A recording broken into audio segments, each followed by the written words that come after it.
आपण शुणुछंती आह्वान ओडिया पॉडकास्ट। आसंतु शुणिबा क्षुद्र गल्प टेलीग्राम। टेलीग्राम कहले आपणक मनरे स्वतः गोटे मोबाइल एंड्रॉयड ऐप विषय धारणा आसुथिबो, जहा फलरे आपण अति तीव्र बेगरे निज बंधुंक सह फोटो, टेक्स्ट, ऑडियो किंबा वीडियो शेयर करि परिबे। किंतु विगत शताब्दी रे थिबा लोक माने टेलीग्राम कहले एपरि एक माध्यम को जानुथिले जहा पोस्ट कार्ड बा पोस्टाल लफाफा ठारू मध्य तीव्र बेगरे गोटे स्थानरू अन्य स्थान को खबर पहुंचाई पारुथला। हेले वर्तमान समय रे सही व्यवस्था आउ नाही। ईमेल, व्हाट्सएप, टेलीग्राम आदि जुगरे पुराना टेलीग्राम हजिगलानी। किंतु विगत शताब्दीर 70 एवं 80 दशक रे टेलीग्राम जे केते गुरुत्वपूर्ण थिला सही विषय रे आसंतु शुणिबा क्षुद्र गल्प टेलीग्राम। लिखिछंती डाक्टर ज्योति प्रसाद पट्टनायक। दीपहर बेलू पखाल पकाई जे जार पिंडारे शोइथिबा बेले जगा बोउर विकटाल कांद शुणी सबु चमकी पड़िले। 800 पाखापाखी जनसंख्या विशिष्ट एही छोट गाँ रे जहाँ भी घटना घटे सबू केही काहाको अछपा होई रहे नाही।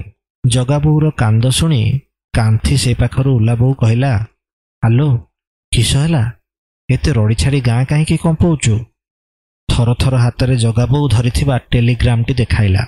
उला बोउ किछि बुझी न पारी कहला, आलो एता किस बा। जगा बोउर कंठरु शब्द बाहरु नथिला। कहला, तार आईची। ए कही उला बोउ आटा करी अनै रहिला, आउ सांगे सांगे सेठू पळैला। संज न हेउणु सारा गाँ जानी सारथिला जगा बोउ को तार मिलिछि।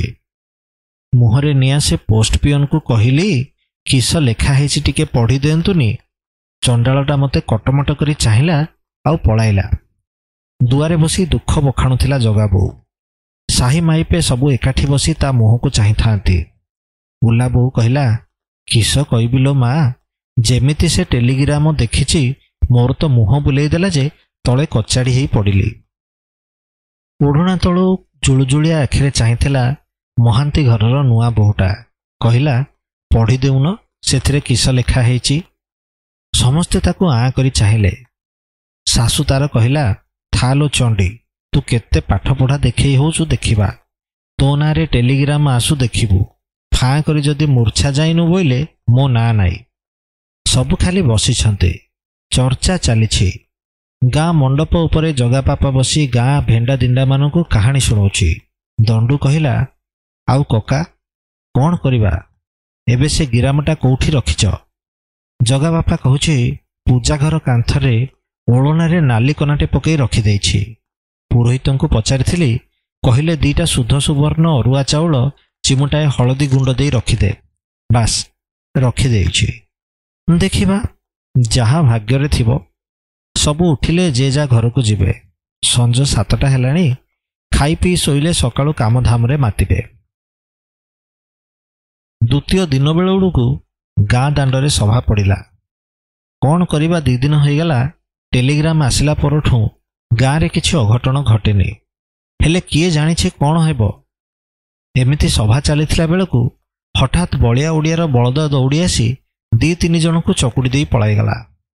गाँ रे लोकंकर आउ संदेह नथिला ए टेलीग्रामटा अशुभ बोली घोषणा हेगला। हेले गाँ रे पढ़िबा वाला किए नाहांती। थिले सिना किए जना पड़ंता। ब्राह्मण घर बड़ पुओ मिलिटारी रे अछि। गाँ को आसीथिला। ताको सबु मिसी कहिले टेलीग्रामटा पढ़िबा पई। से भी राजी थिला। हेले ता बापा बोउ राण नियम करी पढ़ाई देलेनी। कथाटा असंभाळ हेलाणी। कौन करा जिवो। सेठू निष्पत्ति हेला जे टेलीग्राम को धरी पाख गाँ रे रहुथिबा मास्टर घर को जिबा। सेठू मास्टरे पढ़िबे। सकाळु सकाळु घरु बाहरिला जगा बापा। घरु बाहरिला बेलकू जगा बोउ कांदी कांदी नयांत हेलाणी। चेता पळाउछि। उला बापा सांगरे जिबा पई बाहरिला। हेले उला बोउ पछरु हाथ टाणी भीतर को नहीं गला। पुरोहित घर पुओ साथी रे जिबा पई राजी हेला। बाट सारा मंत्र बोली बोली चलला। गाँ दांडरे जगा बापा टेलीग्राम धरी चालुथिला। हुळुहुळी आउ हरिबोलरे गाँ दांड कंपिला। पुरोहित घर माँ दुआरे दीप लगे बसिला। ଅଧବାଟ ଯାଇଛନ୍ତି କି ନାହିଁ କୁଆଡ଼େ ଥିଲା କଳାହାଣ୍ଡିଆ ମେଘ ଘୋଟି ଆସିଲା ଯେ ଯୋଉ ଢେଲା ଭଳିଆ ଟୋପା ପଡ଼ିଲା, ଜଗାବାପା ଆଉ ପୁରୋହିତ ଟୋକା ଦି ଲୋକ ଗଛ ତଳେ ଠିଆ ହେଲେ ସୁଦ୍ଧା ଓଦା ହୋଇଗଲେ। ଏଣେ ଗାଁରେ ଭାଳିଣୀ ପଡ଼ିଲା। ବର୍ଷା ଛାଡ଼ିବାର ନାଁ ନେଉନି। ଅଣ୍ଟା ତଳେ ଟେଲିଗ୍ରାମକୁ ଖୋସି ଦେଇ ବରଗଛ ତଳେ ଠିଆ ହୋଇଥିଲା ଜଗାବାପା। ବୟସ ଢଳିଲାଣି, ଅଣ୍ଟାଟା ଟିକେ ବଥା କଲା। ସେ ଏଇ କଥା କହିଲା ପରେ ପୁରୋହିତ ପୁଅ କହିଲା, ସେଇ ଟେଲିଗ୍ରାମ ଯୋଗୁଁ ତ ଅଣ୍ଟା କାଟିଲା। ଏବେ ମୁଁ ଏଇଠି ରହିଲେ ମୋତେ ବି ଖାଇବ କହି ସେ ତିରିକି ମାରି ଗାଁ ଆଡ଼କୁ ଧାଇଁଲା। ବର୍ଷା କମିଲା ନାହିଁ। ଅଗତ୍ୟା ଜଗାବାପାର ଅଣ୍ଟା ଧରିଲା ବୋଲି ଗଛ ଛାଇରେ ବସି ପଡ଼ିଲା। ଏଣେ ଗାଁରେ ସବୁ ଲୋକ ଦୁଆରେ ବସି ଅପେକ୍ଷା କରିଥିଲେ। ପୁରୋହିତ ପୁଅ ଦୌଡ଼ି ଦୌଡ଼ି ଆସି ଫାଁ କରି ପଡ଼ିଗଲା। ତାକୁ ଦେଖି ସବୁ ଲୋକ ଦୌଡ଼ି ଯାଉଥିଲେ। ପାଳ ବୁଢ଼ା କହିଲା, ତାକୁ କିଏ ଛୁଇଁବନି, ସିଏ ଟେଲିଗ୍ରାମ ଛୁଇଁଥିବ। ବଡ଼ ପୁରୋହିତ ଆସି ମନ୍ତ୍ରପାଣି ଛିଞ୍ଚି ଦେଇ ସାନ ପୁରୋହିତଙ୍କୁ ସାଷ୍ଟାଙ୍ଗ କଲେ। ବରଗଛ ଛାଇରେ ଠିଆ ହୋଇ ଅଣ୍ଟା ଧରି ଜଗାବାପା ଗାଁ ଆଡ଼କୁ ଆସିଲା। ଜଗାବାପାକୁ ଦେଖି ଜଗାବୋଉ ଖୁସିରେ କାନ୍ଦି ପକାଇଲା। ସନ୍ଧ୍ୟା ହେଉ ହେଉ ପୁଣି ଗାଁରେ ଭାଳିଣୀ ପଡ଼ିଲା। ବର୍ଷା ଛାଡ଼ିବାର ନାଁ ନେଉନଥାଏ। ଅଦିନିଆ ବର୍ଷା, ଝଡ଼ି ଲାଗିଛି। ପାଳ ବୁଢ଼ା କହିଲା, ଇଏ ସବୁ ସେଇ ଟେଲିଗ୍ରାମ ପାଇଁ ହେଉଛି ନା, ନହେଲେ ଏ ଖରାଦିନେ କି ବର୍ଷା, ପୁଣି ଝଡ଼ି। ବିଜୁଳିଟେ ଯେମିତି ମାରିଛି ସେ କହିଲା, ଦେଖିଲ ମୁଁ କହୁଛି ପରା। ସବୁ ଶୋଇବାକୁ ଗଲେଣି। ଜଗାବାପା ଟେଲିଗ୍ରାମକୁ ଥୋଇଦେଇ ଅନେଇ ବସିଛି। ଦିଟା ଘର ଛାଡ଼ି ଦିଗିତ ପହର ପୁଅକୁ କମ୍ପ ଦେଇ ଜ୍ୱର ଆସିଲା। ଝଡ଼ି ବର୍ଷାରେ କିଏ ଯିବ ତାକୁ ଧରି? ଦି କୋଷ ଗଲେ ତ କମ୍ପାଉଣ୍ଡର ମିଳିବ। ତଲାରିଟେ ପକେଇ ସେ ପିଲାକୁ କାନ୍ଧରେ ପକେଇ ବାହାରି ପଡ଼ିଲା। ଜଗା ଘର ସାମ୍ନାରେ ଠିଆ ହେଇ କହିଲା, ହଇରେ ହରିଆ, ଆଉ କେତେଦିନ ସେ ଗିରାମ ଘରେ ରଖିବୁ? ଦେଖ, ଆଜି ମୋ ପିଲାକୁ ଖାଇବାକୁ ବସିଲାଣି, କାଲି ଜଗାକୁ ଖାଇବ। ଜଗାବାପା ସ୍ତ୍ରୀର ମୁହଁକୁ ଚାହିଁଛି। ଜଗାବୋଉ କହିଲା, କ'ଣ କରିବା, ସବୁ କହିଲେଣି। ଯେତେବେଳେ ଟେଲିଗ୍ରାମକୁ ଘରେ ରଖିବାକୁ ଶୁଭ ହେବନି, ମାତ୍ର ସେଥିରେ କ'ଣ ଲେଖା ହେଇଛି କିଛି ଜାଣିନି, କ'ଣ କରାଯିବ? ତମେ ଟିକେ ସକାଳୁ ସକାଳୁ ଧାମପୁର କରଣ ଘରକୁ ଯାଆନ୍ତନି, ସିଏ ଭାରି ସିଆଣିଆ ଲୋକ, ପଢ଼ିଦେବେ। ଜଗାବାପା ଲମ୍ବା ଶ୍ୱାସଟେ ମାରିଦେଇ କହିଲା, ଯାଆନ୍ତି ଯେ, ଦେଖୁଛୁ ପରା, ଆଜି ଯାଇଥିଲି ତ, ଅଣ୍ଟାକୁ ଏମିତି ଧରିଲା ଯେ ଏତେବେଳ ଯାଏଁ ଅଣ୍ଟା ସିଧା ହେଉନି। ବୁଢ଼ାବୁଢ଼ୀ ଶୋଇବାକୁ ଗଲେ। ଟେଲିଗ୍ରାମ ଆସିବାର 5 ଦିନ ହେଲାଣି। ଗାଁରେ ଭାରି ଅସନ୍ତୋଷ ଲାଗିଛି। କିଏ ବି ଶାନ୍ତିରେ ନାହାନ୍ତି। ଦିଗିତ ଘର ପିଲାକୁ କିସ ମ୍ୟାଲେରିଆ ହୋଇଛି ବୋଲି ଡାକ୍ତର କହିଥିଲେ, ହେଲେ ସେ ମାନିଲାନି। କହିଲା ଦୃଷ୍ଟି ହୋଇଛି। ଓଷ ବିଷ ନ ଖୁଆଇ ସୋମାଧୋବା ପାଖରେ ନେଇ ଝଡ଼ା ଫୁଙ୍କା କଲା, ମାତ୍ର ଦେହ ଭଲ ହେଲାନି। ଅଗତ୍ୟା ଓଷ ଖୁଆଇବା ଆରମ୍ଭ କଲା। ଏବେ ପିଲାଟା କିଛି ଖାଉନି, ଖାଲି ବାନ୍ତି କରୁଛି। କମ୍ପାଉଣ୍ଡର ପାଖକୁ ଗଲେ 2 କୋଡ଼ି 4 କୋଡ଼ି ଖର୍ଚ୍ଚ। ଜଗାବାପା ଦିଗିତ ହାତରେ 10ଟା ଟଙ୍କା ଦେଇକି ହୋଇ ଆସିଲା। କହିଲା, ବାବୁରେ, ଏଇ 10ଟା ଟଙ୍କା ନେଇଥା, କିସ ଓଷ ବିଷ ଲାଗୁଛି କରେ। ଅନିଚ୍ଛା ସତ୍ତ୍ୱେ ଦିଗିତ ସ୍ତ୍ରୀ ହାତରେ ଟଙ୍କାଟା ରଖେଇଦେଲା। ବର୍ଷା ଛାଡ଼ିଗଲାଣି, ପାଗ ଶୁଖିଲା ହେଲାଣି, ଆଉ କିଛି ବି ଅଘଟଣ ଘଟିନି। ଟେଲିଗ୍ରାମ କଥା ବି ସବୁ ବନ୍ଦ ହେଲାଣି।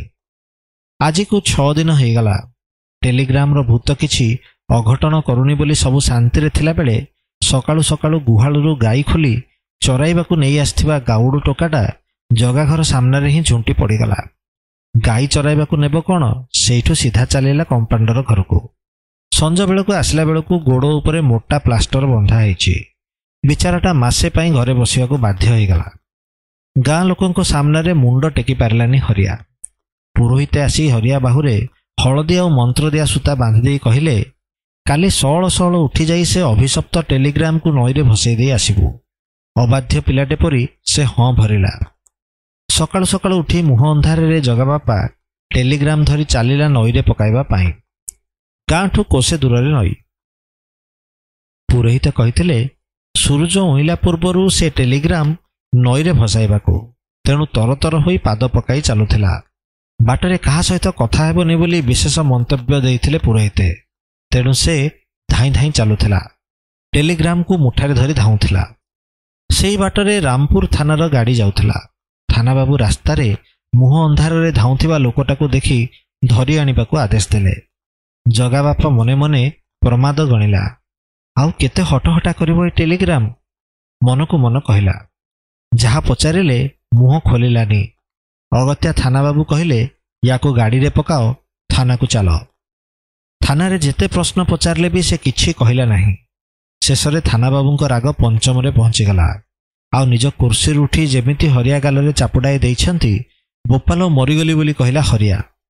କନଷ୍ଟେବଲଟେ କହିଲା, ଆବ୍ବା ଶଳା, ଆମେ ଏତେ କହିଲେ ବି କହୁନଥିଲା, ବାବୁଙ୍କ ଗୋଟିଏ ଚାପୁଡ଼ାରେ କଥା କହି ପକାଇଲା। ଆଉ ଜଣେ କନଷ୍ଟେବଲ କହିଲା, ଆମ ଥାନାବାବୁଙ୍କ ଭଳିଆ ଦେବତା ଲୋକ ମିଳିବେ ନା, ଭଗବାନ ପରା, ହାତ ନ ଲାଗୁଣୁ ମୁକ କଥା କହିବା ଆରମ୍ଭ କରିଦେଲା। କନଷ୍ଟେବଲଙ୍କ କଥା ଶୁଣି ହରିଆ ଭାବିଲା ସେ ଠିକ୍ ସ୍ଥାନରେ ପହଞ୍ଚିଗଲା। ଥାନାବାବୁଙ୍କ ସମାନ ଦେବତା ପୁରୁଷ ହିଁ ତା କଷ୍ଟ ଦୂର କରିବେ। ଅଗତ୍ୟା ସେ ନିଜ ଦୁଃଖ ବଖାଣି କହିଲା। ହରିଆ କଥା ଶୁଣି ଥାନାରେ ଥିବା ପୋଲିସ ଆଉ ହାଜତରେ ଥିବା ଲୋକମାନେ ହା ହା କରି ହସି ଉଠିଲେ। ଥାନାବାବୁ କହିଲେ, ଟେଲିଗ୍ରାମକୁ ଦେଖି ଏତେ ଡର କାହିଁକି? ଆମ ଗାଁରେ ଆଜି ପର୍ଯ୍ୟନ୍ତ କାହାର ବି ଟେଲିଗ୍ରାମ ଆସିନଥିଲା ଆଜ୍ଞା। ଗଲା ବର୍ଷ ଉମା ବିଷୟରେ ଆସିଥିଲା ଯେ ତା ପୁଅ ମରିଯାଇଥିଲା। ମୋ ପୁଅ ଆଜ୍ଞା ସୁରାଟରେ ଅଛି, ତାକୁ କାଳେ କିସ ହେଇଯିବ ବୋଲି ଡର। ଯେବେଠୁ ଆଜ୍ଞା ଏ ଟେଲିଗ୍ରାମ ଆସିଛି, ଆମ ଗାଁରେ ଘଟଣା ଉପରେ ଘଟଣା ହେଉଛି। ଦିଗିତ ପୁଅକୁ ମେଲେରି ଜ୍ୱର ହେଲା, ସେ 7 କୋଟି ଟଙ୍କା ଖର୍ଚ୍ଚ କଲାଣି, ହେଲେ ଭଲ ହେଉନି। ରାଧିଆ ଗୋଡ଼ଟା ତୁଚ୍ଛାରେ ମୋ ଦୁଆରେ ପଡ଼ିଲା ଯେ ତାର ଗୋଡ଼ ଭାଙ୍ଗିଗଲା। ତେଣୁ ଆଜ୍ଞା ଏଇ ଟେଲିଗ୍ରାମକୁ ନଈରେ ଭସେଇବା ପାଇଁ ବାହାରିଥିଲି। ପୁରୋହିତ କହିଥିଲେ, ବାଟରେ କାହା ସହିତ କଥା ହେବୁନି, ଆଉ ସୂରୁଜ ଉଇଁଲା ପୂର୍ବରୁ ନଈରେ ଭସେଇ ଦେବୁ। ତେଣୁ ଆଜ୍ଞା ଧାଉଁଥିଲି। ହରିଆ ସବୁ କଥା କହିଲା। ଥାନାବାବୁ ଠୋ ଠୋ ହୋଇ ହସିଲେ। କହିଲେ, ହଉ ଯା, ନଈରେ ଭସେଇ ଦେବୁ ଯା। ସେଇଠୁ ହରିଆ କହିଲା, ଆଜ୍ଞା ଆପଣ ପାଠୁଆ ଲୋକ, ବହି ପଢ଼ିଛନ୍ତି ବୋଲି ଆଜି ଥାନାବାବୁ ହେଇଛନ୍ତି। ଆଜ୍ଞା। ହରିଆ ଅଟକିଗଲା। ଥାନାବାବୁ କହିଲେ, କୁହ, କ'ଣ କହୁଛ? ଆଜ୍ଞା ଯଦି ମୋର ଏଇ ଟେଲିଗ୍ରାମଟା ଟିକେ ପଢ଼ି ଦିଅନ୍ତେ। ଥାନାବାବୁ ଆଉ ଥରେ ହା ହା ହସି ଦେଇ କହିଲେ, ଏବେ ଯାଇ ବୁଦ୍ଧିମାନର କଥାଟେ କହିଲ। ଥାନାବାବୁ ଟେଲିଗ୍ରାମକୁ ପଢ଼ିଲେ। ଠୋ ଠୋ ହସି ଦେଇ କହିଲେ, ବୁଝିଲୁ ମୂର୍ଖ କୋଉଠିକାର, ତୋ ପୁଅ ଘରକୁ ଟଙ୍କା ପଠେଇଛି ବୋଲି ତାର ଦେଇଛି। ତୁମ ଗାଁର କିଏ ଗୋଟେ ବାଳୁ ହାତରେ 2000 ଟଙ୍କା ପଠେଇଛି ବୋଲି ଲେଖିଛି। ହରିଆର ମୁହଁ ଉଜ୍ଜ୍ୱଳ ହେଇଗଲା। ସେଇ ଟେଲିଗ୍ରାମକୁ ମୁଣ୍ଡରେ ଗାମୁଛା ଭିଡ଼ି ଦେଇ ସେଥିରେ ଖୋସି ଦେଇ ଗାଁକୁ ଚାଲିଲା। ଗାଁ ଲୋକେ ହରିଆର ରୂପ ଦେଖି ଚମକି ପଡ଼ିଲେ। ନିଜ ଘର ଦୁଆରେ ବସି ସେ ମୁଣ୍ଡରୁ ଗାମୁଛା ଖୋଲି ପକାଇଦେଲା। ଟେଲିଗ୍ରାମକୁ ଧରି କହିଲା, ଜଗାବୋଉ, ଏ ଜଗାବୋଉ, ନେ ଏ ଟେଲିଗ୍ରାମକୁ ଠାକୁର ପାଖରେ ରଖିଦେ। ଜଗାବୋଉ କିଛି ବୁଝିପାରୁନଥିଲା। ପାଳ ବୁଢ଼ା କହୁଥିଲା, କାଳେ ହରିଆଟା ବାଉଳି ହେଉଛି, ଆଉ 2 ଘଡ଼ି ଗଲେ ପାଗଳ ହେଇଯିବ। ହରିଆ ଜୋରରେ ହସି ଦେଇ କହିଲା, ବୁଝିଲୁ କକା, ମୁଁ ପାଗଳ ହେବିନି, ମୁଁ ପାଗଳ ଥିଲି, ଏବେ ଠିକ୍ ହେଇଗଲି। ମୋ ପୁଅ ଟେଲିଗ୍ରାମ କରିଛି, ଟଙ୍କା ପଠେଇଛି ବାଳକୃଷ୍ଣ ହାତରେ 2000। ସେଇଟା କିଛି ଅଭିଶାପ ନାହିଁ। ଆମେ ସବୁ ଅପାଠୁଆ ବୁଝିବା କିସ ଟେଲିଗ୍ରାମ କଥା। 2 ଦିନ ହେଲା ବାଳକୃଷ୍ଣ ଆସି କିଛି କହିନଥିଲା। ହରିଆର କଥା ଶୁଣି ତୁରନ୍ତ କହିଉଠିଲା, ହଁ ହଁ, ଜଗା ମୋ ହାତରେ ଟଙ୍କା ପଠେଇଥିଲା, ଗଣ୍ଠିଲିରେ ବାନ୍ଧି ଦେଇଛି, ଏବେ ଆଣି ଦେଉଛି। ସେଇଠୁ ଟେଲିଗ୍ରାମ ଭୂତ ଗାଁକୁ ଛାଡ଼ିଲା। ଆଉ କେହି ଟେଲିଗ୍ରାମ ଆସିଲେ ଡରୁ ନାହାନ୍ତି। ଅବଶ୍ୟ ହରିଆ ଏବେ ସାହୁକାର ପାଲଟି ଯାଇଛି। ଯାହାର ବି ଟେଲିଗ୍ରାମ ଆସିଲେ ସେ ତାକୁ ନେଇ ଥାନାକୁ ଯାଉଛି, ବାବୁଙ୍କ ହାତରେ ପଢ଼େଇ ଆଣୁଛି। ଗାଁରେ ଏବେ ଗୋଟେ ସ୍କୁଲ ଖୋଲିବା ପାଇଁ ସେମାନେ କଥା ହେଉଛନ୍ତି। ଆପଣମାନେ ଶୁଣୁଥିଲେ କ୍ଷୁଦ୍ର ଗଳ୍ପ ଟେଲିଗ୍ରାମ। ଲେଖିଥିଲେ ଡାକ୍ତର ଜ୍ୟୋତିପ୍ରସାଦ ପଟ୍ଟନାୟକ। ଯଦି ଆପଣଙ୍କୁ ଆମର ଏହି ଉପସ୍ଥାପନା ଭଲ ଲାଗେ, ତାହେଲେ ଆମ ଚ୍ୟାନେଲକୁ ଲାଇକ୍ ଏବଂ ସବସ୍କ୍ରାଇବ୍ କରନ୍ତୁ। ଧନ୍ୟବାଦ।